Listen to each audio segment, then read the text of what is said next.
जय भीम, नमो बुद्धाय। दोस्तों, कैसे हैं सब लोग? नींद से जाग जाओ, ज़्यादा सोओगे तो दिक्कत हो जाएगी। जी हाँ, मैं जाग चुका हूँ और उम्मीद है कि आप भी जाग जाएंगे। पढ़े लिखे को फारसी किया और हाथ कंगन को आरसी किया, ये कहावत है, लेकिन मैं उसको उल्टी पढ़ रहा हूँ। और सीधी कुछ इस प्रकार है कि हाथ कंगन को आरसी किया या पढ़े लिखे को फारसी किया। जी हाँ, यानी प्रत्यक्ष को प्रमाण की ज़रूरत नहीं पड़ती। आज अयोध्या अयोध्या अयोध्या, सारे मुल्क भर में शोर है अयोध्या को लेकर के। वैसे भी अयोध्या लगभग 89 से लेकर के और आज 2020 यानी 30-31 साल से लगातार विवादों में है। वहाँ बाबरी मस्जिद थी, बाबरी बुद्ध विहार था, रामचंद्र जी वहाँ पैदा हुए ना हुए, बहुत सारी लंबी सारी बातचीत हुई, दलीलें हुई। सुप्रीम कोर्ट ने अनेकों बार सुनवाई की और आखिर में लास्ट ईयर ये फैसला लिया गया कि वहाँ पर राम मंदिर था, राम मंदिर को तोड़ करके बाबरी मस्जिद बनाई गई थी। और बाबरी मस्जिद को अब दोबारा 6 दिसंबर 1992 को ढा दिया गया था, उस ढांचे को।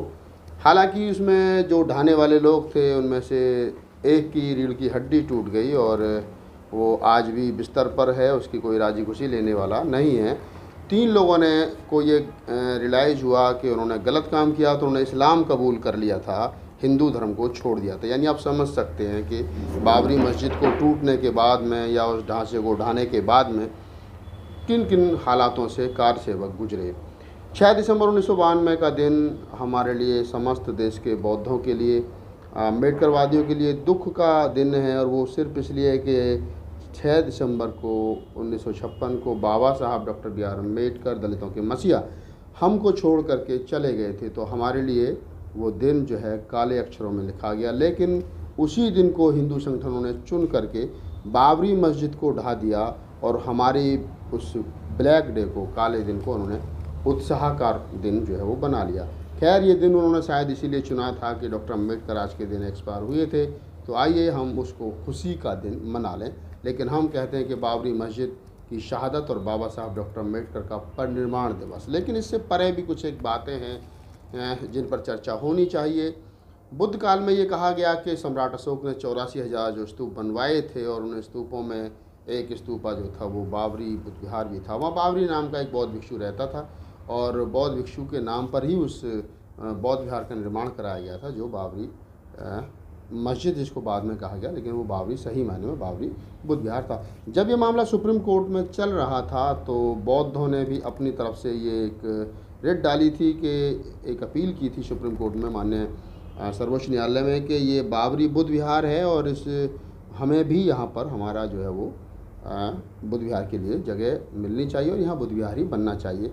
कुछ लोगों ने, देवी सिंह अशोक साहब जैसे जो आईपीएस थे, सीनियर लोग थे, कुछ और हमारे साथी थे, उन लोगों ने अपील की थी कि इस जगह की पुरातत्व विभाग जो है वो खुदाई करे और यहाँ सही मायने में बुद्ध विहार था और जिसकी खुदाई में आपको पता चल जाएगा। लेकिन सरकार के दबाव में सुप्रीम कोर्ट बहुत ज़्यादा था और सब यहाँ तक हुआ कि सरकार ने रामचंद्र को ही लीगल पर्सन मान लिया, जिस पर उस समय के तमाम बुद्धिजीवी लोगों ने सवाल खड़े किए थे कि आप रामचंद्र जी, जब ये हम आज तक सिद्ध ही नहीं कर पाएँ कि वो कभी पैदा भी हुए हैं, उनके होने ना होने पर ही आज तक सवाल खड़े हैं, तो आप ऐसे में रामचंद्र को लीगल पर्सन कैसे मान सकते हैं। जी हाँ, इसके बाद में बहुत सारे उठापटक हुए। कुल मिला के सुप्रीम कोर्ट ने सरकार के दबाव में ही, हम लोग तो कहेंगे कि ये फैसला भावनात्मक रूप से दिया, जबकि जो कोर्ट है, जो डिसीजन है, वो भावना के आधार पर नहीं दिया जा सकता, लेकिन दिया गया। और उसमें ये भी कहा गया कि जो राम जन्मभूमि की विवादित ज़मीन है वहाँ राम मंदिर बनेगा और मस्जिद बनाने के लिए अलग 5 एकड़ ज़मीन आवंटित की गई।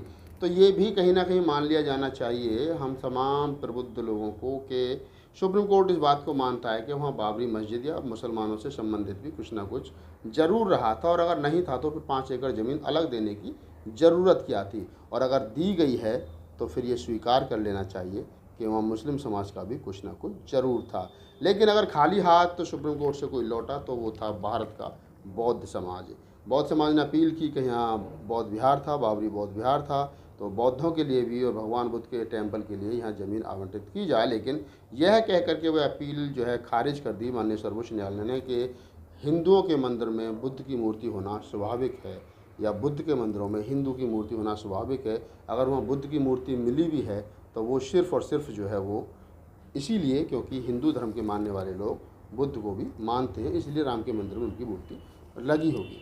अब मामला आता है वर्तमान का। वर्तमान में भी 4-5 दिन से बड़ा शोर है, और शोर इस बात को लेकर के है कि जब मुल्क भर में कोरोना को लेकर के सोशल डिस्टेंस और मुंह पे मास्क और महामारी के चलते लोग घर में बंद हैं, इसी चीज़ का फ़ायदा उठाते हुए भारतीय सरकार ने और उत्तर प्रदेश सरकार ने राम जन्मभूमि जो है उसको समतल करके और वहाँ पर राम मंदिर के निर्माण का कार्य तेज़ कर दिया। यानी ना तो उनको कोरोना का खतरा है, ना महामारी का खतरा है, और ना सोशल डिस्टेंस है, कुछ भी नहीं है उनके लिए, सब कुछ है, क्योंकि उनके लिए सब कुछ राम है, और राम हिंदू धर्म है, सनातनी परंपरा है, क्योंकि इसी आधार पर उनकी राजनीति टिकी है और इसी नाम से उनकी राजनीति चल रही है।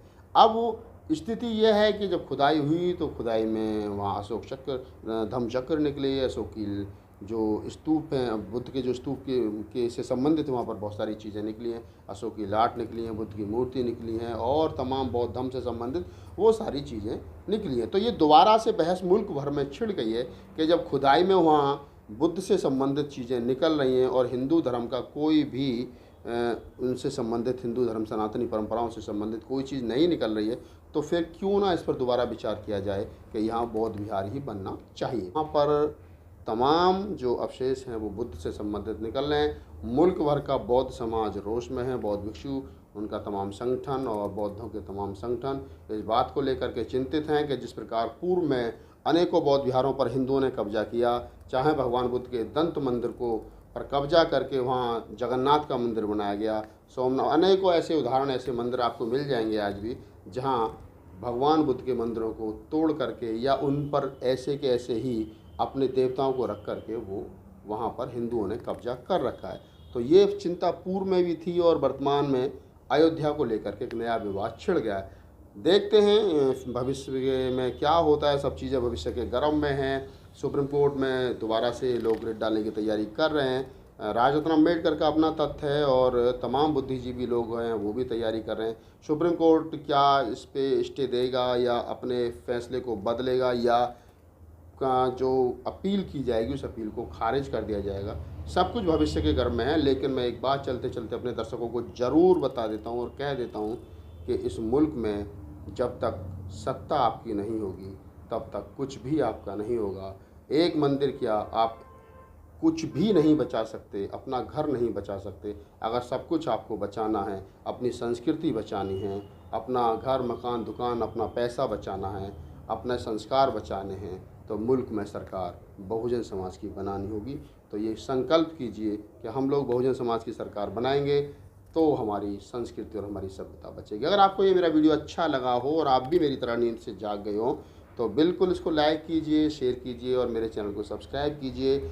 और अगर आपका कोई सवाल है तो बिल्कुल आप मुझे मेल भी कर सकते हैं rahulnagpal@gmail.com पर। मैं आपका इंतज़ार करूंगा, आपके सवालों का, और कोशिश करूंगा कि आपके सवालों का जवाब भी दिया जाए।